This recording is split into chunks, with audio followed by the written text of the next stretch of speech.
Hello बच्चों, कैसे आप लोग। आशा करता हूँ आप लोग अच्छे होंगे। आज के इस वीडियो में हम कक्षा 10 के विद्यार्थियों के लिए हिंदी का पेपर लिख रहे हैं। और बच्चों, ये जो है यूपी बोर्ड का पेपर रहेगा। किस प्रकार से क्वेश्चन जो है पूछे गए थे, आइए हम जो है हल करवाते हैं क्वेश्चनों को। देखो, ये बच्चे का पूर्णांक है, उसके बाद नाम है, ये संकेतांक दिया गया है। 2024 हिंदी यूपी बोर्ड का पेपर है। चलिए इसको हल करते हैं। पूर्णांक जो रहेगा 70 अंक था।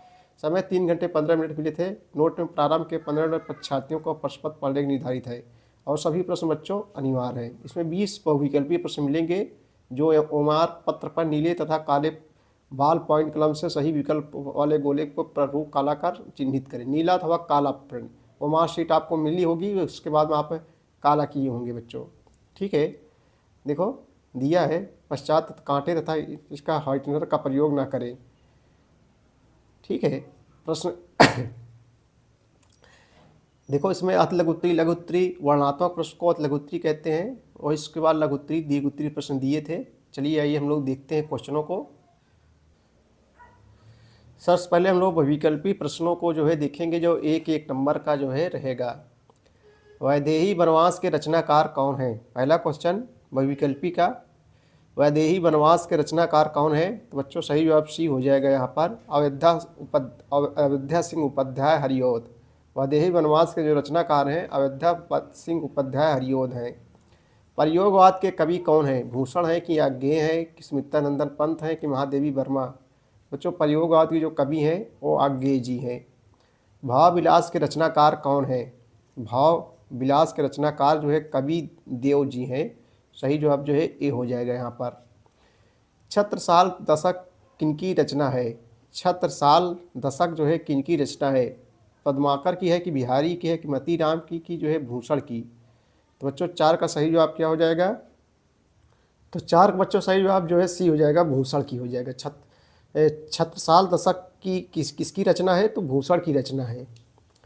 कला और बूढ़ा चाँद के रचनाकार कौन है? कला और बूढ़ा चाँद के जो है रचनाकार कौन है? तो स्मितानंदन पंत जी हैं बच्चों। सही जवाब यहाँ जो है डी हो जाएगा। कला और बूढ़ा चाँद के रचनाकार स्मितानंदन पंत जी हैं। नीड़ का निर्माण फिर किस विधा की रचना है? जीवनी है कि आत्मकथा है कि एकांकी है कि रेखा चित्र है? तो 6 का सही जवाब बच्चों बी हो जाएगा, एक आत्मकथा है। नीड़ का निर्माण फिर किस विधा की रचना है? तो एक आत्मकथा है। निम्नलिखित में से शुक्ल युग के लेखक हैं। शुक्ल युग के लेखक कौन है बच्चों? 4 ऑप्शन आपके सामने दिया गया है। सही जवाब सी हो जाएगा, श्याम सुंदर दास जी हैं। अगला क्वेश्चन है क्वेश्चन नंबर 8 देखेंगे हम लोग। निम्नलिखित कथनों में से कौन सा कथन सही है? देखो 4 ऑप्शन आपके सामने दिया गया है। शशांक के रचनाकार आचार्य रामचंद्र शुक्ल हैं। आकाशदीप कहानी के लेखक राम कुमार वर्मा है। भारतेंद्र हरिश्चंद्र आलोचना साहित्य के जनक माने जाते हैं। क्या भूलूं क्या याद को निबंध के लेखक जयशंकर प्रसाद हैं। तो बच्चों इसमें पूछा कौन सा कथन सही है? सही जवाब यहाँ ए ही हो जाएगा, शशांक के रचनाकार आचार्य रामचंद्र शुक्ल जी हैं। परीक्षा गुरु किस विधा की रचना है? आत्मकथा है कि एकांकी है कि उपन्यास है कि रेखा चित्र है? तो 9 का सही जवाब बच्चों क्या हो जाएगा? सी हो जाएगा, उपन्यास है। बाण भट्ट की आत्मकथा के रचनाकार हैं। बाण भट्ट की आत्मकथा के रचनाकार कौन है? 10 का सही जवाब बच्चों जो है क्या हो जाएगा? बी हो जाएगा, हजारी प्रसाद द्विवेदी जी हैं। बाण भट्ट की आत्मकथा के रचनाकार हजारी प्रसाद द्विवेदी हैं। रस के कितने अंग होते हैं? तो रस के जो है 4 अंग होते हैं।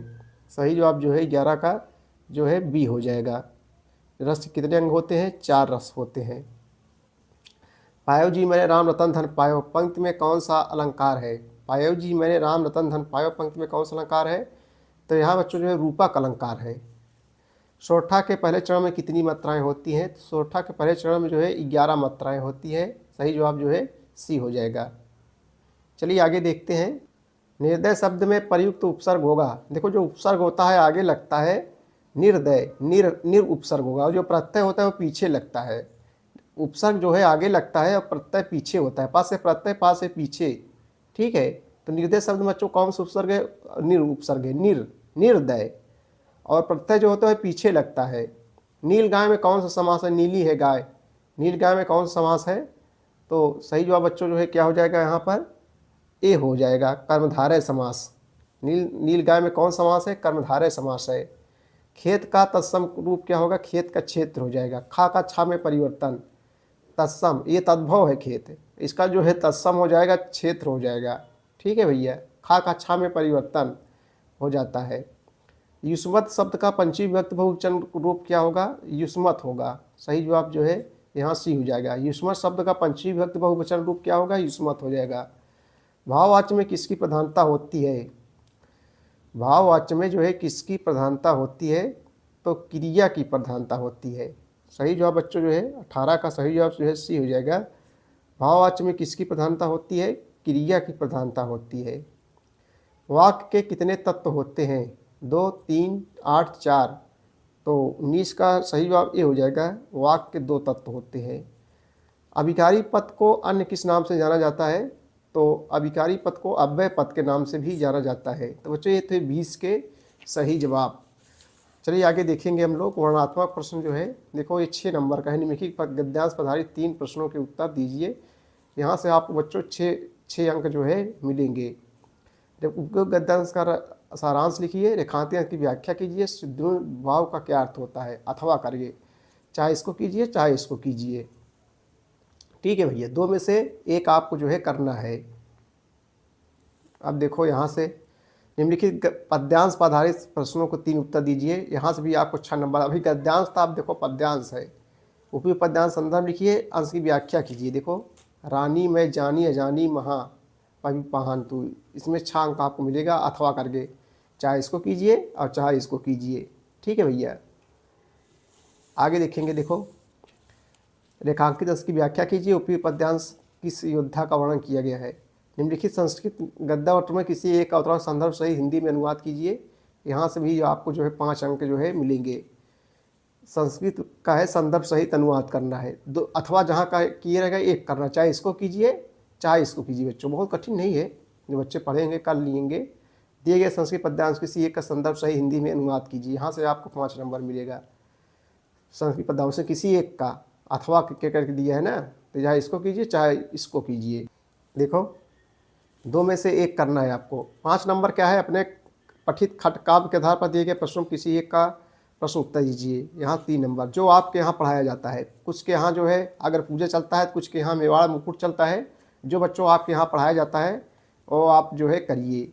ठीक है, देखो एक प्रश्न करना है, चाहे चा करिए चाहे छा करिए चाहे जो करिए। ठीक है, सिर्फ एक प्रश्न जो है उत्तर देना है।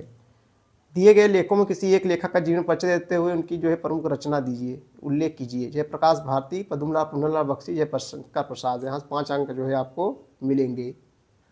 उसके बाद निम्नलिखित कवि किसी एक कवि का जीवन परिचय देते हुए उनकी प्रमुख रचना का उल्लेख कीजिए। 5 नंबर। ये हम बच्चों को यूट्यूब पर पढ़ाए हैं जो है, तो आपको यूट्यूब पर मिल जाएगा ये सब।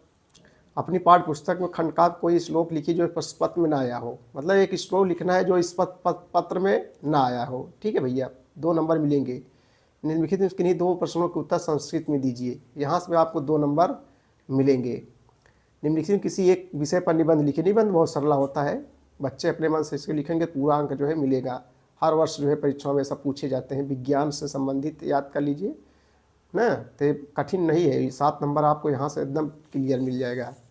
उसके बाद देखो 10 नंबर में क्या, आपको जन्मदिन पर भेजे गए उपहार के लिए मित्र को धन्यवाद पत्र लिखिए। 4 नंबर आपको जो है मिलेगा। उसके बाद में अथवा करके दिया गया रहेगा, चाहे इसको कीजिए चाहे इसको कीजिए। तो इस प्रकार से high school UP board paper जो है बच्चों पूछे गए थे अब की बार।